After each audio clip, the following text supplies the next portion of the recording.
दोस्तों, अगर हनुमान चालीसा ऐसे पढ़ लिया तो दुर्लभ से दुर्लभ हर मनोकामना मात्र 11 दिन में होगी पूरी और नष्ट हो जाएंगे जीवन के पूरे कष्ट। बोलो जय श्री राम, जय बजरंग बली की। दोस्तों, आज के युग में, कलयुग के सबसे जागृत और सर्वशक्तिशाली देवताओं में एकमात्र हनुमान जी की कृपा जिस पर बरसना शुरू हो जाती है, उसका कोई बाल भी बांका नहीं कर सकता। दसों दिशाओं और चारों झुग में इनका प्रताप फैला हुआ है और जो कोई भी व्यक्ति इनसे जुड़ा समझो उसका संकट कटा। तो वीडियो में आगे बढ़ने से पहले आपसे निवेदन करेंगे कि हनुमान जी के अगर आप सच्चे भक्त हैं तो इस वीडियो को एक लाइक करें और कमेंट बॉक्स में जय बजरंग बली, जय श्री राम अवश्य लिखें। दोस्तों, हनुमान जी हमेशा भक्त की सेवा में तत्पर रहते हैं और इसीलिए शनिदेव ने हनुमान जी से प्रसन्न होकर वरदान भी दिया था कि कोई भी उनकी पूजन करेगा, आराधना करेगा, उन्हें शनि से संबंधित दोष कभी नहीं लगेंगे।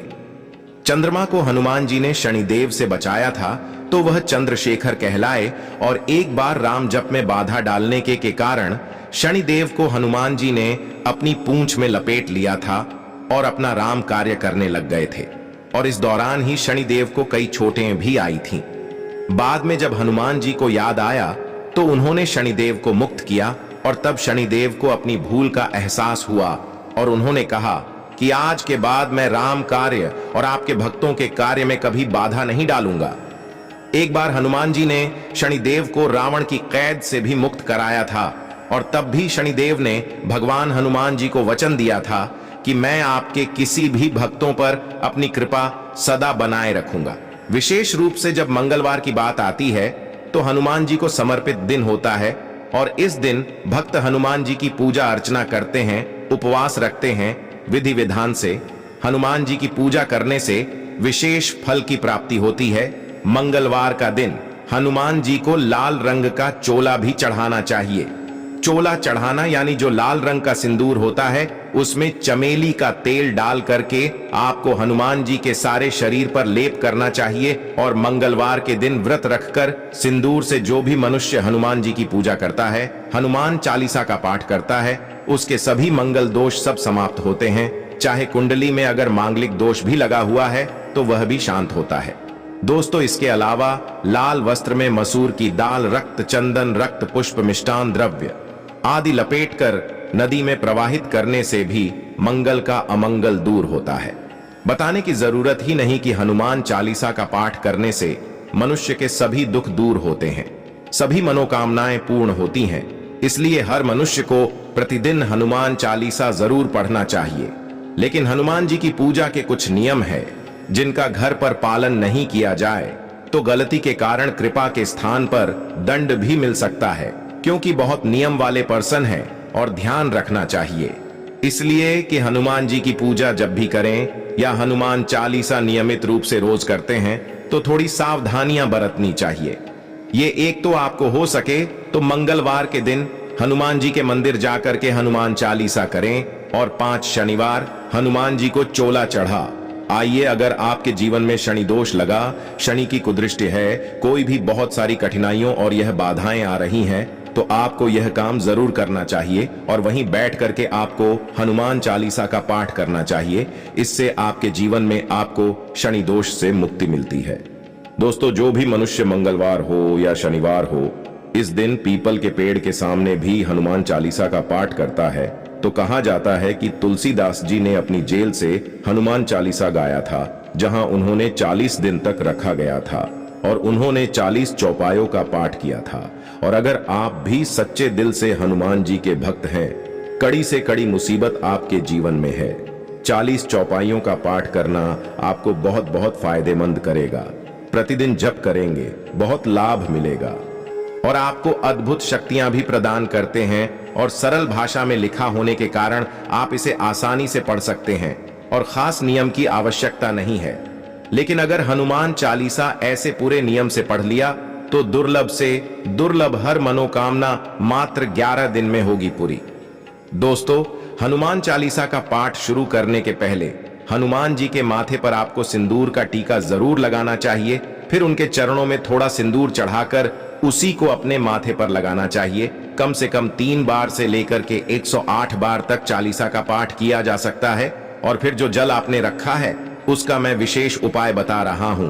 मनोकामना पूर्ति के लिए जो लोग रेगुलर करना चाहते हो, एक पाठ भी कर सकते, कोई खास बात नहीं है। लेकिन अगर आपकी कोई मनोकामना पूर्ति है या कोई कष्ट निवारण के लिए आप करना चाहते तो इस प्रकार से आपको करना है।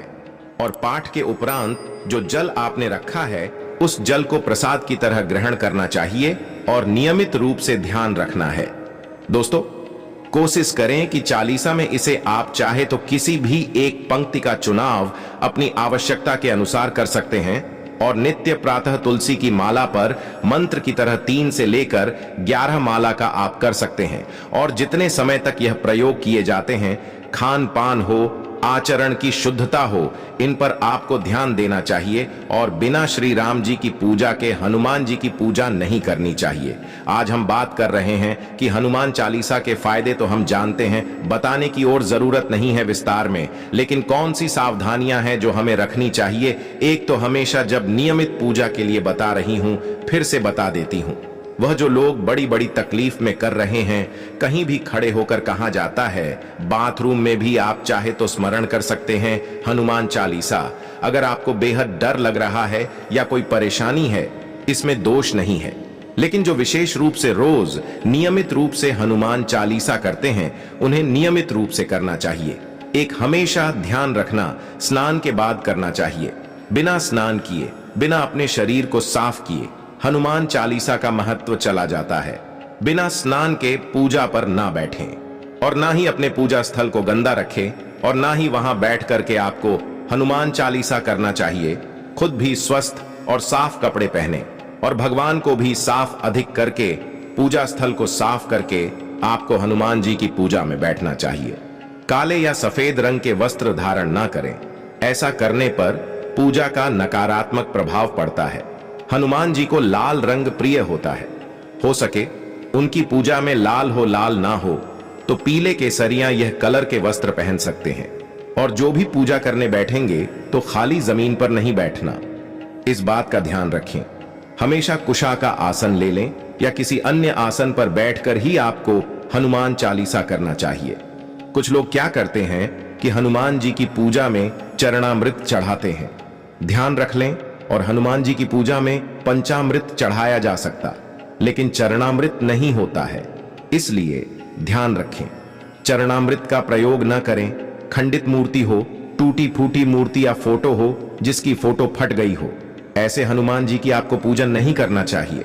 अगर ऐसी कोई मूर्ति, टूटी फूटी मूर्ति है हनुमान जी की, या फिर आपके कोई ऐसी फोटो है, तो आपको उसको विसर्जित कर देना चाहिए। फ्रेश मूर्ति ला करके आपको पूजा करनी चाहिए। अब पाठ करने से पहले हनुमान जी पर सिंदूर चढ़ाना बिल्कुल ना भूलें। जो आप मंदिर आदि में कर सकते हैं तो मंदिर आदि में आप चोला चढ़ा सकते हैं। घर में भी हनुमान जी को आप तिलक कर सकते हैं। सिंदूर और चमेली का तेल मिलाकर के ऑरेंज वाला सिंदूर यूज करना होता है। अगर नहीं है आपके पास, तब सिर्फ चंदन से भी उनका तिलक कर सकते हैं। और जो स्त्रियां करना चाहती हैं, स्त्रियों को ऐसे हनुमान जी ब्रह्मचारी थे तो इसकी मनाही होती है कि आप उनको डायरेक्ट उपयोग ना करें। और ऐसा करने से कहा जाता है कि हनुमान जी को वह हनुमान जी के प्रकोप का सामना करना पड़ता है। विशेष रूप से महावारी के दिनों में तो स्त्रियों को बिल्कुल भी हनुमान जी को ना छूना चाहिए, उनका पूजन करना चाहिए। कहा जाता है राम भक्त हनुमान जी सीता जी में माता का दर्शन करते थे और बाल ब्रह्मचारी के रूप में स्त्रियों के स्पर्श से दूर रहते थे। इसलिए माता स्वरूप स्त्री से पूजन करवाना और उनका स्पर्श करना वह पसंद नहीं करते। फिर भी यदि महिलाएं चाहें तो पुत्र भाव से उनका पूजन कर सकती हैं। अगर उनके घर में पुरुष है, बच्चे हैं, लड़के हैं, तो ट्राई करें कि उनके द्वारा चोला चढ़वाएं। और उनकी सेवा करना चाहते तो प्लीज ध्यान रखें, ब्रह्मचर्य का पालन करते हुए पुत्र भाव से आप उनकी सेवा कर सकते हैं। आजीवन हनुमान जी ने ब्रह्मचर्य का पालन किया, इसलिए जो मनुष्य भी जीवन में से हनुमत प्रभु का आशीर्वाद पाना चाहते हैं, ब्रह्मचर्य का पालन करते हुए उनका पूजन करना चाहिए। दोस्तों, उम्मीद है कि आपको आज का यह वीडियो पसंद आया होगा। अगर आपको यह जानकारी उपयोगी लगी हो तो इस वीडियो को लाइक करें, शेयर करें और हमारे चैनल को सब्सक्राइब करें। नीचे कमेंट में जय श्री राम बोले और हमें बताएं कि आपको यह वीडियो कैसा लगा और अगला वीडियो किस टॉपिक पर देखना चाहते हैं। धन्यवाद। अगले वीडियो में फिर मिलेंगे, तब तक के लिए नमस्ते। बोलो जय श्री राम, जय बजरंग बली की।